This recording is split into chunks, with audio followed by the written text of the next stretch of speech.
Good morning, everyone.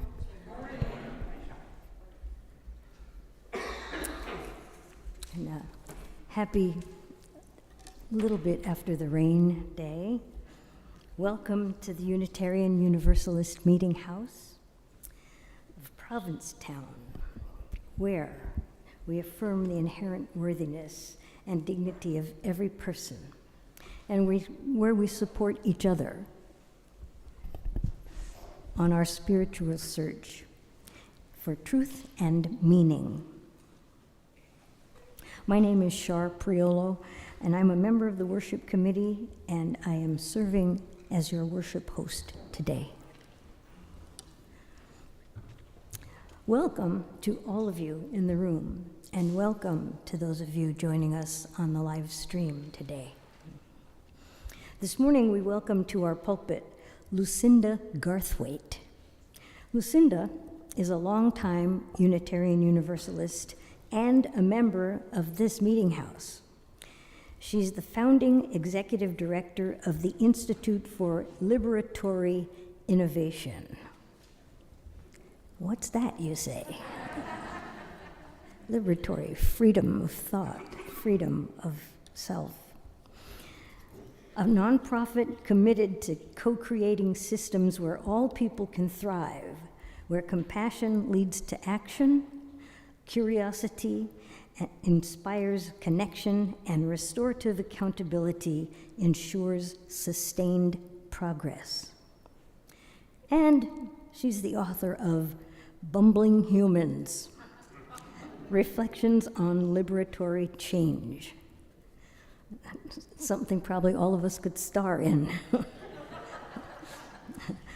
Lucinda lives in Plainfield, Vermont, with her partner, also a UUMH member, Shelley Vermilia.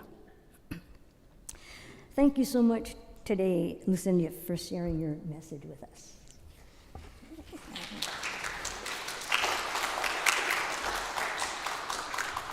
You can't see her, right? But you will. Before we go on with the service, I have just a few announcements to share. We hope you'll drop by for our UUMH action table downstairs at coffee hour.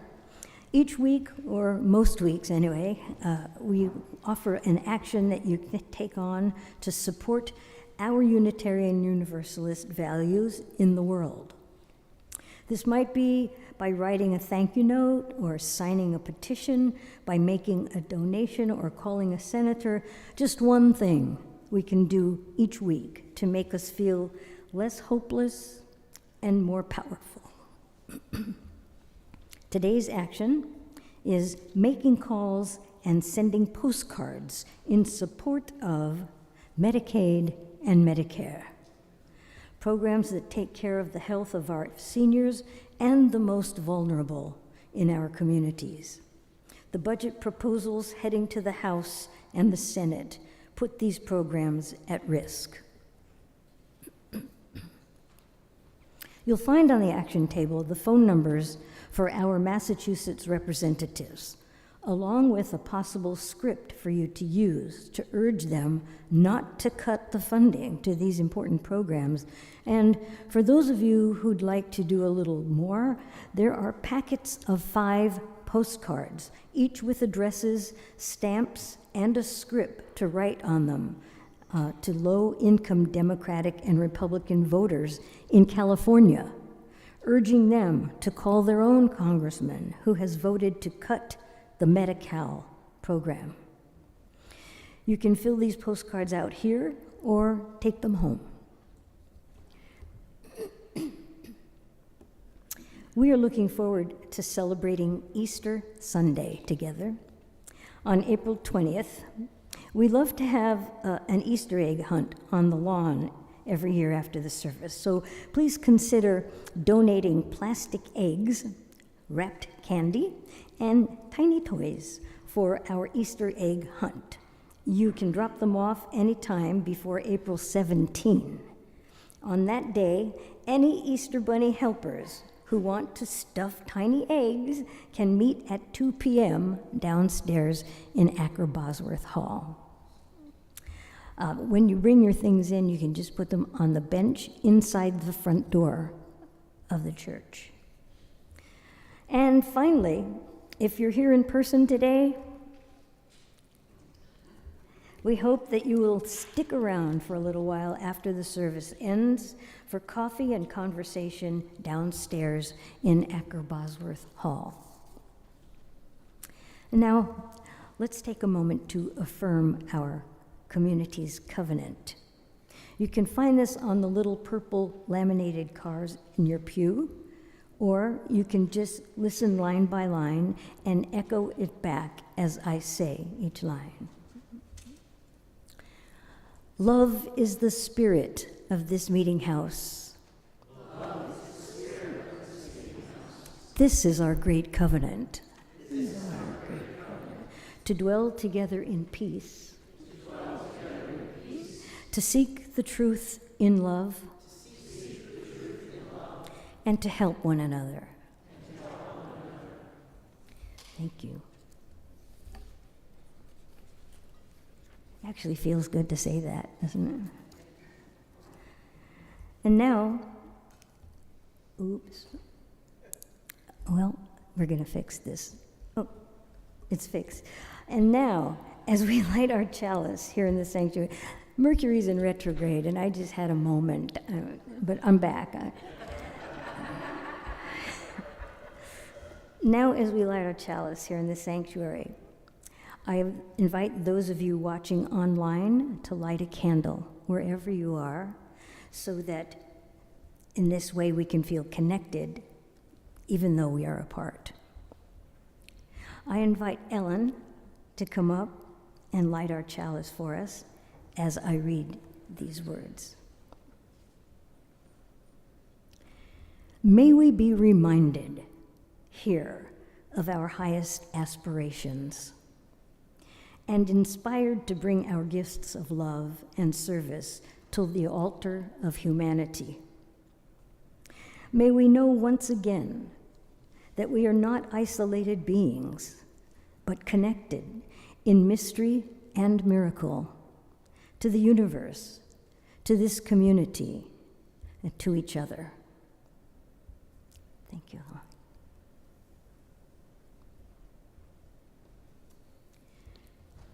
And now, I invite you to join me in singing our opening hymn today. It's number 360. Here we have gathered. That's number 360 in the gray hymnal, the heavy one. Here we have gathered. Please rise as you are able.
Shire and I are working out our differences in height. I'm so grateful to be here. I always am. It's always such a wonder to feel a home away from my home, and I always feel that whether I'm here or there. So thank you. Thank you, Shar, for your gracious hosting. Shar even marked the hymns in my hymnal today for me, so I didn't have to look that up. Thank you to the worship committee for inviting me. Thank you to Kenneth always, and always to Mary and the choir. Thank you. And Brenda for playing. Oh, I can't see you. Thank you. I think and write a lot about the kinds of things this community cares about. And it's always, always bolstered and informed by my UU faith. But I don't get a chance very often to write and speak with that faith front and center. And so I'm really grateful to be able to do that with you today. Thank you again. I invite you now into a time of meditation and prayer. During this time, or at any time during the service, you're welcome to light a silent candle at the table to the right of the pulpit, where there's a journal to record your thoughts and prayers. After our prayer, we'll sing together the Spirit of Life, hymn 123, which is also printed on that handy purple laminated card. I'll sing it first in English and then in Spanish. This morning's prayer is by Julianne Lepp. We seek our place in the world and the answers to our heart's deep questions. As we seek, may our hearts be open to unexpected answers. May we be reminded that all beings are whole, sacred, and worthy. Let our hearts be welcoming of multiple truths, not holding hard or fast to closed-mindedness or judgmental thinking. What can we learn from each other in the richness of our differences? May the heart of compassion help us recognize the sacred in each other and bridge differences in these challenging times. May each of us be held in relationship, accountability, and the power of beloved community. Blessed be, and amen.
Our first reading this morning is from a theological reflection on UU Shared Values by Reverend Dr. Sherry Prudhomme.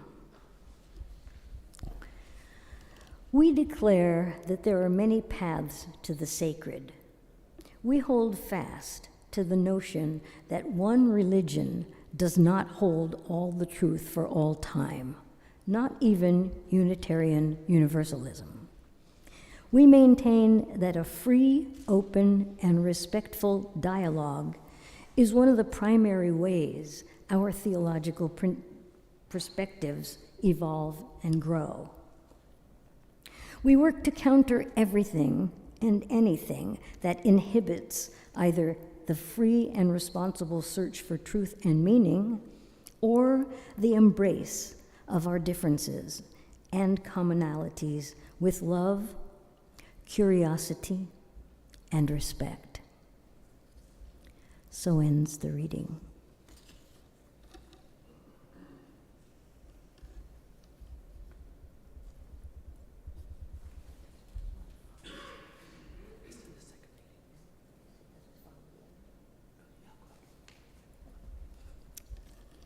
I'm going to follow the first reading with a second one. And this is called For My Young Friends Who Are Afraid by William Stafford. There is a country to cross you will find in the corner of your eye. In the quick slip of your foot air far down, a snap that might have caught. And maybe for you, for me, a high passing voice that finds its way by being afraid. That country is there for us, carried as it is crossed. What you fear will not go away. It will take you into yourself and bless you and keep you. That's the world. And we all live there. So ends the second reading. Now is the time in our service where we take a collection for the ongoing support of this meeting house and for our shared ministry. As we enjoy a musical reflection by our choir, we welcome your donations here in the sanctuary or online through PayPal or Venmo. You can find that information on our website, uumh.org, or there is a QR code. There are QR codes on cards here in the pews as well. I invite 3 volunteer ushers to come forward for this collection. On and off site, your offerings will now be gratefully received.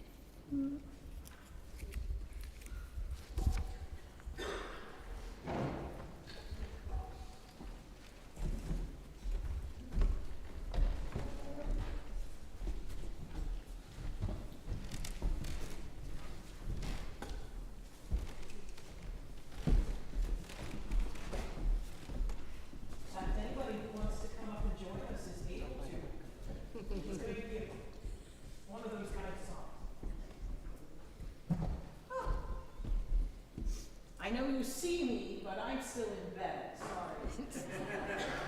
Anybody else feel like that? Yeah.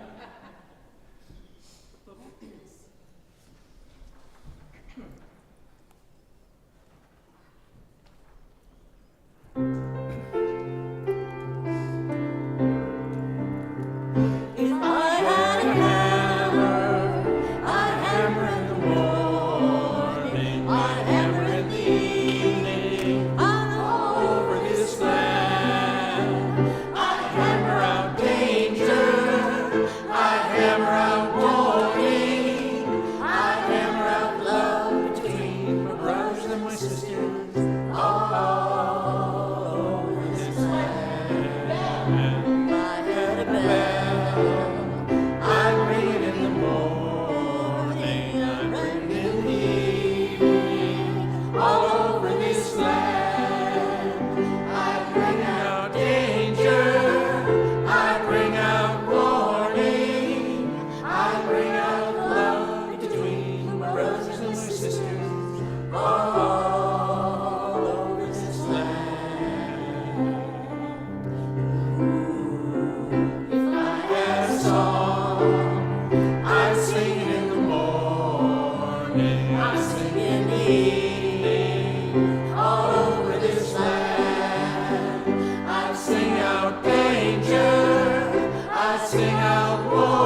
and my sisters all over this land. Justice, it's the bell of freedom. It's a song about love between my brothers and my sisters all over this land.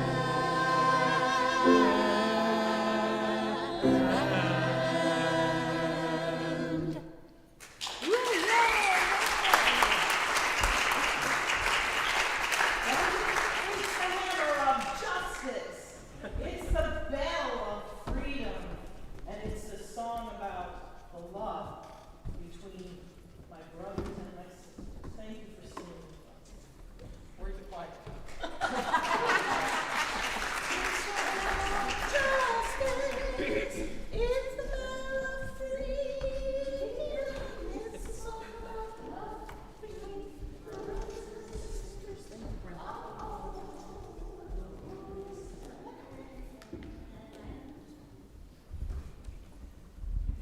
I wasn't going to interrupt that little encore. Thank you. I love that.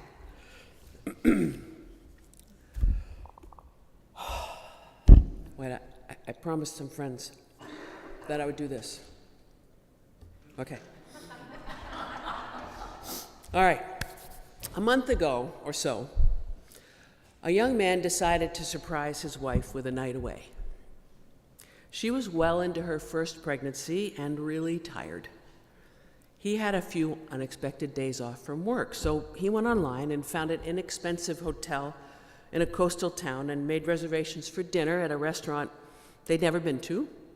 He'd looked it up online, and it had good reviews. It was casual the way they liked it and had the kind of food his wife enjoys.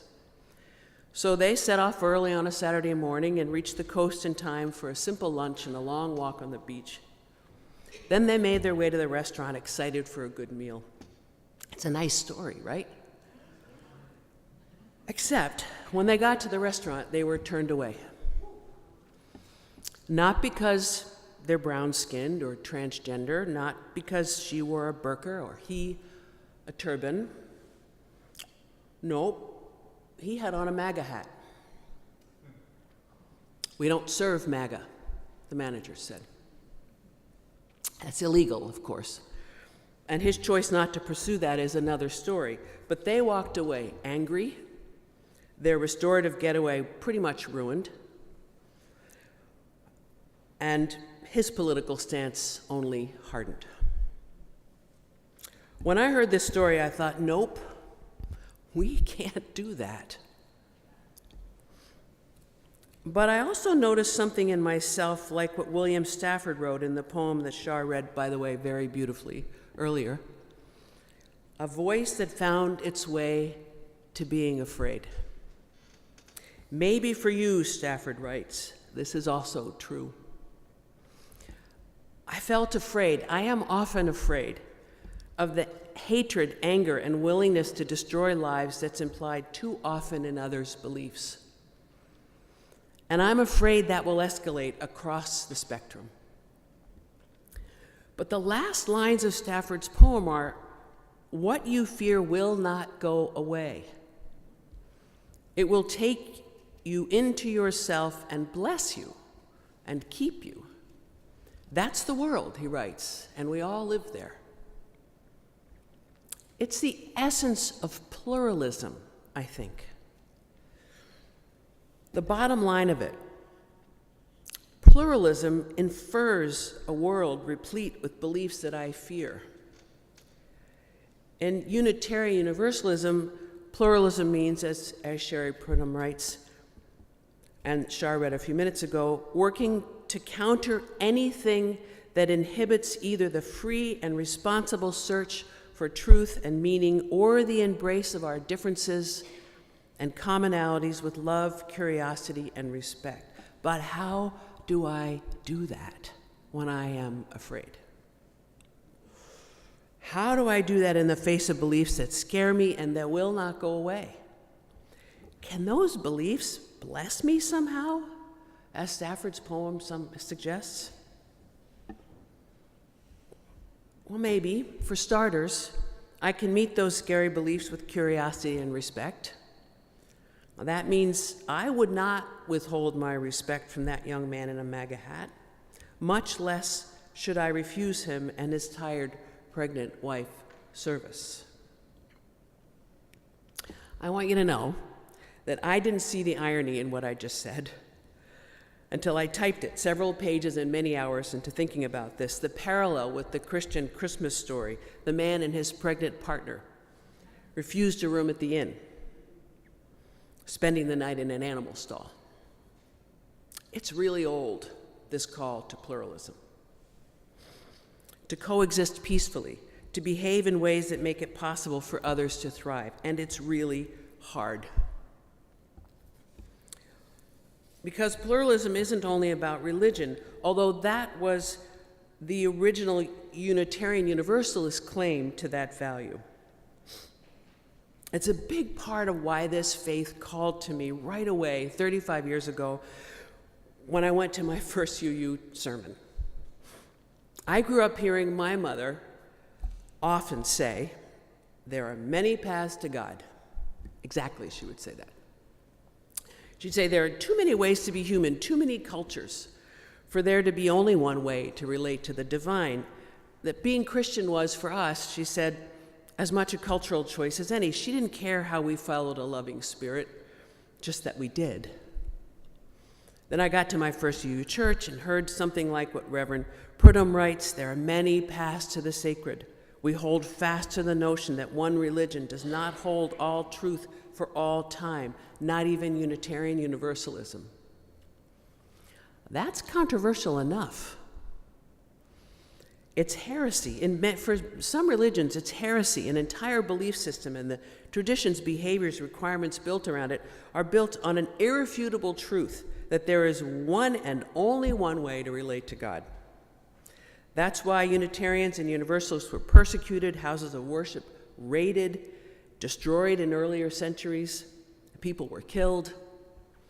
Pluralism is why UUs are so often branded as heretics and worse online still. But pluralism doesn't stop at theology. When I decided to speak about pluralism today, oh my gosh, did I go down a rabbit hole. I mean, I found plenty about theology, of course, and there's lots of UU websites and UU writers, and I found all that, but also philosophers and social psychologists and sociologists and political scientists, even politicians, political leaders. Here's an example, I'm quoting. Think in your mind who you think this might be when I say this. It's a president, that's the hint, a former president. Our very unity as a nation has been strengthened by our pluralism. We establish no religion in this country. We command no worship. We mandate no belief, nor will we ever. You got a guess in your head? Ronald Reagan. I have many disagreements with Mr. Reagan's politics, policies, and actions, but on pluralism, apparently, we would have agreed. For many people, though, unity and pluralism cannot coexist. Unity refers to a collective sense of identity and some common values. For a lot of people, that means the opposite of pluralism. It means embracing one identity and some values and rejecting others, often through means both violent and oppressive. Throughout human history, though many have tried, that experiment has not often succeeded. This is a hopeful thing. Not for long, anyway. A generation, maybe two, terribly long in human lives, but not long in human history. Humans are just too bent on, well, expressing our humanness for that to last for too long. So I hold out hope for peaceful coexistence, at least long periods of it. At the Institute for Liberatory Innovation, we think in terms of change that means more and more people thrive as who they understand themselves to be and behave in ways that make it possible for others to thrive. I don't think that can happen without pluralism. And pluralism can't happen without discomfort and even fear. It requires compassion and curiosity and grace. It requires discipline. In a pamphlet on UU spiritual disciplines written by Connie Goodbread and Kathy McGowan, they write that advancing pluralism requires, I'm quoting, accepting, acknowledging, and learning from the truth of others. I can acknowledge others' beliefs. I can accept that they believe things that I fear without taking on that belief.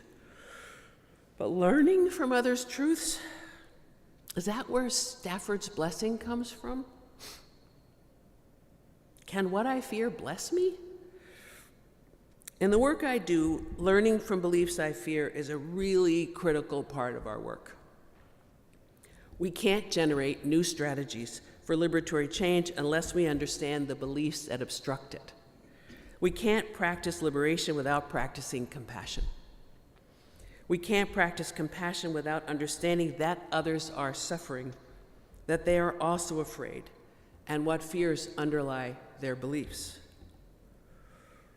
There are many paths up the mountain, Goodbread and McGowan write, many ways to understand situations and to experience the world. There are all kinds of different struggles. Pluralism requires that I embrace that reality. It requires, as Prudhomme says, that I counter anything that inhibits either the free and responsible search for truth and meaning or the embrace of our differences and commonalities with love, curiosity, and respect. That's a tall order. That's why I'm saying it so many times, because it's hard for me. That includes my own reflexes to dismiss, punish, or even hate those whose beliefs provoke my fear. For philosophers, the opposite of pluralism is monism, a belief that there is only one correct way to understand the world, only one correct system. The social and political application of monism is totalitarianism. Throughout history, totalitarianism has come as often, this is important, from progressive minds and conservative ones, from the political left as the political right. As a liberal-minded person, I am as vulnerable to monism as are my conservative friends. Yesterday, I went to the Hands Off rally in Montpelier, Vermont. It was very peaceful. There were, so the news reports, 10,000 people there. Montpelier, Vermont, there's only 500,000 people in the state. The only time I saw anyone not allowing someone else to have their beliefs, I walked up, there was a very young man there, I don't know, maybe 19 or 20, really slight, standing very, very quietly with a hand-lettered sign that said, Trump 2028. So he was just standing there. And in front of him was a woman screaming at him. He was just standing there. She was screaming at him. How can you believe that? You are an idiot. I mean, she was going on and on and on. Well, I knew that the organizers had asked that we try to de-escalate, so I interrupted her. Excuse me. I said, excuse me, the organizers have asked that we not escalate and that we not confront each other in that way. She said, but he is, and she went on. And I said, I understand, and we've been asked not to do this. And she stormed away, but before she did, that young man put out his hand and said, thank you to her. And I said, put my hand on his shoulder, I said, good for you. He said, well, I appreciate discourse.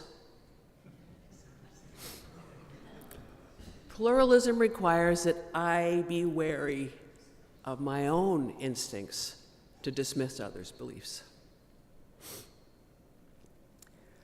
I never miss a chance to quote the Black feminist poet and social critic Audre Lorde. Talk about scripture ever emerging. But that's for another conversation. Lorde wrote a poem in 1973 for her children called For Each of You.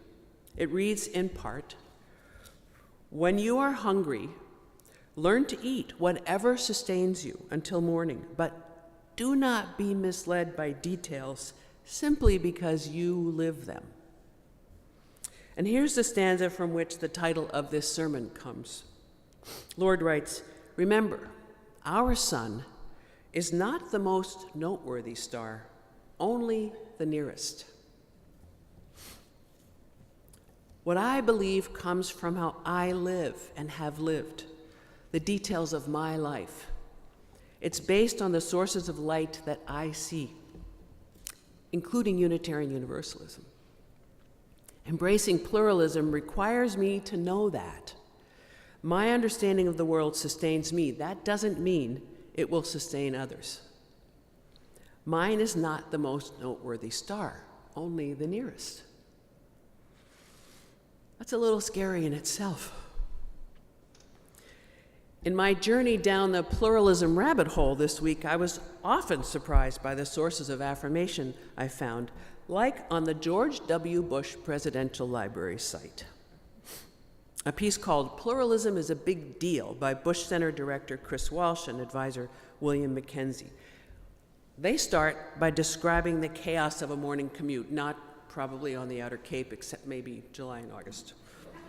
We endure this chaos, they write, because we have places to go and things to see. The miracle is that on most days, these diverse masses share roads without devolving into some Mad Max hellscape.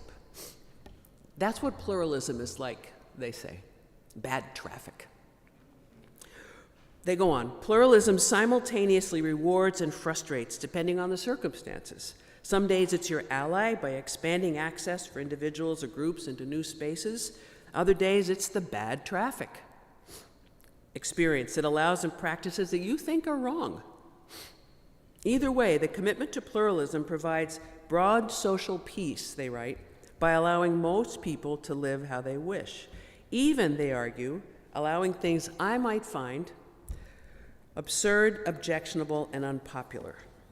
This was a turning point for me when I was thinking about this. I realized, as I read that the trouble I have with many definitions of pluralism is that word, allow. I take Reverend Pridham's words to heart. My understanding of my Unitarian Universalist faith requires that I counter anything that inhibits either the free and responsible search for truth and meaning or the embrace of our differences and commonalities. And here's the thing. Others' beliefs alone can't stop my search for truth and meaning. Others' beliefs alone can't stop me from embracing differences with love, curiosity, and respect. Behaviors can stop me, though. Actions can. And I cannot allow or observe without speaking actions that seek to make it impossible for others to thrive, to be who they understand themselves to be, and to have what they need to live meaningful lives by their own definition. My commitment to pluralism, upheld and supported by my Unitarian Universalist faith, requires me to accept that mine is not the most noteworthy star. It requires me to live peacefully with perspectives vastly different from mine, even the scary ones. Any other position will only lead to monism, which can only be enforced by violence and oppression. Can only be enforced by that woman screaming at that young man who was standing there only saying, essentially, I believe. And I will not go there. But I will counter actions, policies, systems, and structures that make it impossible for others to thrive. I will counter those actions wherever I find them, from the right or the left. Because a commitment to pluralism, I realized, requires that I both practice it and protect it. These two things do not cancel each other out. What I fear will not go away. It will take me into myself and bless me as long as I engage it with curiosity, respect, and love.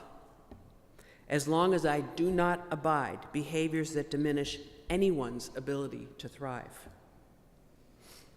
That's the world, and we all live there. And for that, I really am grateful. Amen.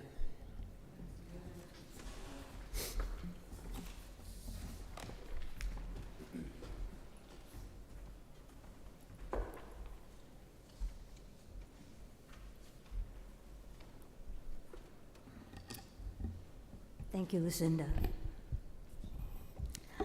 I invite you now to join me in singing our closing hymn, which is number 318, in the same gray hymnal.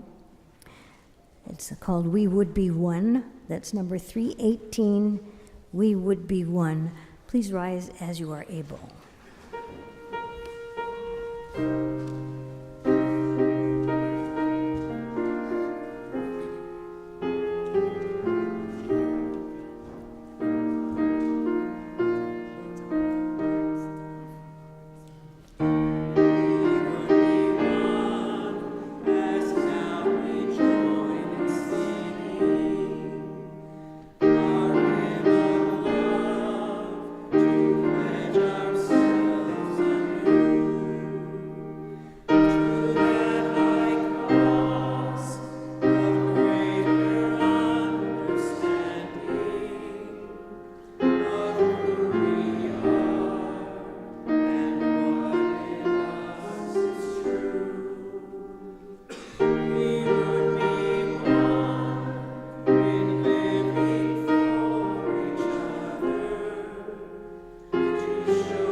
Please be seated.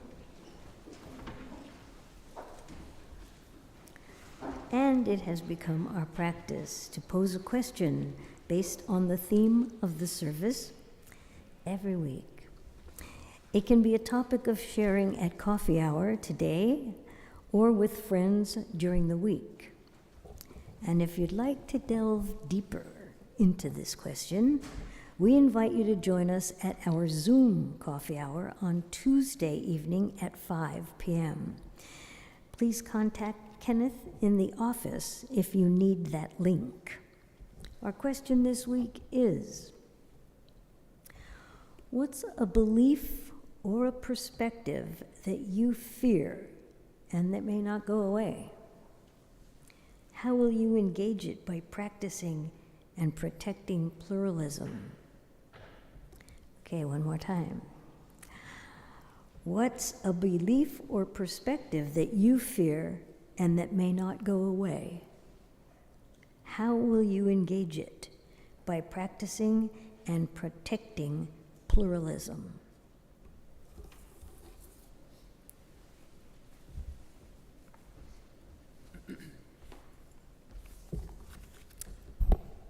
I'll close with a poem by Maya Stein. It's called, "It Looks Like the Sky is Coming Apart and Together at the Same Time.